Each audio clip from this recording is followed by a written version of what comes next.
భయం ఉంటుంది. కులాలు దూరం అవుతాయో, వాళ్ళు సహకరిస్తారో సహకరించరో, ఏ రకంగా పరిణామాలు వస్తాయో అనేటువంటిది ఆలోచిస్తారు చాలామంది.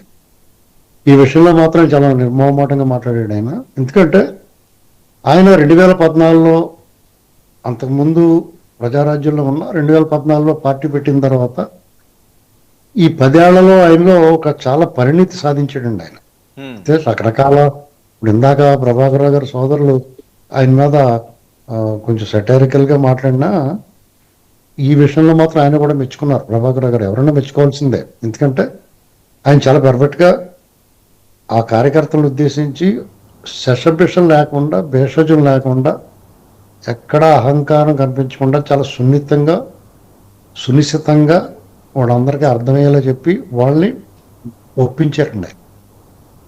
ఇవాళ అన్ని వైపుల నుంచి నాకు తెలిసిన మిత్రులు ఉన్నారు చాలామంది కాపు సామాజిక వర్గంలో, వాళ్ళు కూడా చాలా హ్యాపీగా ఉన్నారు ఈ విషయంలో. ఎందుకంటే ఇక్కడ ఆయనకి ప్రతిబంధకాలు అవుతున్నాయండి ఇటువంటి విషయంలో. ఆయనకు ఒక సుదూరంగా ఉంది ఒక లక్ష్యం. ఆ లక్ష్యాన్ని చేరుకునేటప్పటికి ఇవన్నీ ప్రతిబంధకాలు అవుతూ ఉంటాయి. ఏంటంటారు ఆ లక్ష్యం? మీరు ఏమైనా గెస్ట్ చేశారా లక్ష్యం ఏంటని? డెఫినెట్ గా సీఎం అవ్వాలనుకుంటాడు. అందులో ఏముందండి, ఇప్పుడు లక్ష్యాలు ఏదైనా బ్రహ్మరాజ్యం అంటే ఏమన్నా ఎవరన్నప్పుడు రాజకీయాల్లో తిరుగుతున్నవాడు, వార్డులో తిరుగుతున్నాడు, వార్డు మెంబర్ అవ్వాలనుకుంటాడు, వార్డు మెంబర్ అయిన తర్వాత ప్రెసిడెంట్ అవ్వాలనుకుంటాడు, అదే మున్సిపాలిటీలో అయితే కౌన్సిలర్ అవ్వాలనుకుంటాడు, కార్పొరేషన్ అయితే డివిజన్, తర్వాత మేయర్ అవ్వాలనుకుంటారు, ఆటోమేటిక్ గా ఎమ్మెల్యే అయిన తర్వాత మంత్రి అయిన తర్వాత సీఎం అవ్వాలనుకుంటారు. శ్రీనివాసరావు గారు, నేను ఎందుకు అంటున్నానంటే మీరు గెస్ట్ చేసింది ఏంటి అని, గెలుపు ఓటములతో నాకు సంబంధం లేదు, ఏదో పదవులు ఆశించి నేను రాలేదు, దేశం కోసం రాష్ట్రం కోసం మాత్రమే నేను ఉన్నాను అని ఆయన పదే పదే మాట్లాడుతుంటున్నారు ఈ మధ్యన. అందుకని ఇప్పుడు ఏదో తీరం చేరాలి కదా. ప్రస్తుతానికి అయితే ఆయన రాష్ట్రం ఉన్న పరిస్థితుల్లో స్టేట్ ఫస్ట్ అన్నాడు ఆయన, ప్రజలే ముందు అన్నాడు ఆయన. దాన్ని స్వాగతించాలి మనం.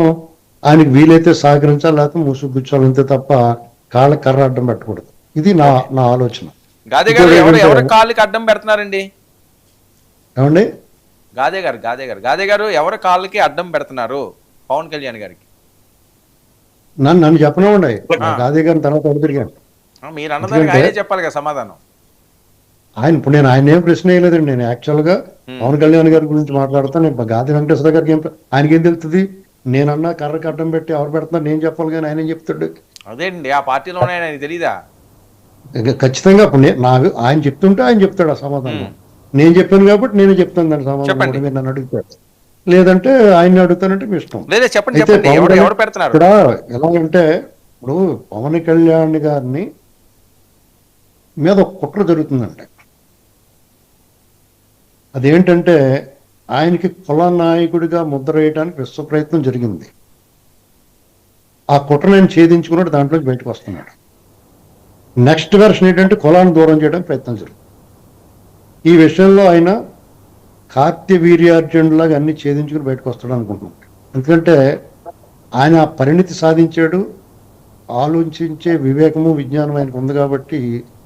ఎందుకంటే ఎప్పుడైతే అందరివాడిగా ఉండాలని అనుకున్న వ్యక్తి అతను నాయకుడైతే డెఫినెట్గా ప్రజలందరూ బాగుంటారు, వాళ్ళ పార్టీ బాగుంటుంది, వాళ్ళ కార్యకర్తలు బాగుంటారు. ఆ పార్టీకి ఏదో రోజున వాళ్ళు అనుకున్న లక్ష్యాన్ని చేరుకుంటారు. వాళ్ళ సంకల్పం సత్సంకల్పం అయితే డెఫినెట్గా దేవుడు కూడా సహకరిస్తాడు. మీకు ఒక విషయం చెప్పాలి ఇక్కడ. ఇప్పుడు ఎవరు ఎప్పుడు ఏమవుతారు అనేటువంటిది మనం ఎవరు ఊహించలేమంటే, ఒక సందర్భంగా south Indian super star Rajinikanth గారు ఏమన్నాడంటే, నేను కండక్టర్, ఇవాళ సూపర్ స్టార్, రేపు ఏమవుతానో అన్నాడు. ఆయన్ని మీ రాజకీయ అభిలాష ఏంటి, మీరు ఉద్దేశం ఏంటో ఛానల్ క్రితం.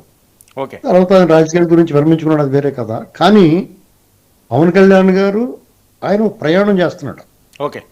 ఆ ప్రయాణంలో డిప్యూటీ సీఎంగా ఇది ఒక మజిలీ. ఇందులో దీని నుంచి మొదలు పెడతాడు. తర్వాత మజిలీ ఎక్కడ, తర్వాత నెక్స్ట్ ఏంటి అనేటువంటిది ఆయన నిర్దేశించుకున్నాడు కొంత సమయాన్ని. ఆ సమయం లోపల ఆ లక్ష్యాన్ని చేరుకోవాలని మనం కూడా కోరుకుందాం. గాదే గారు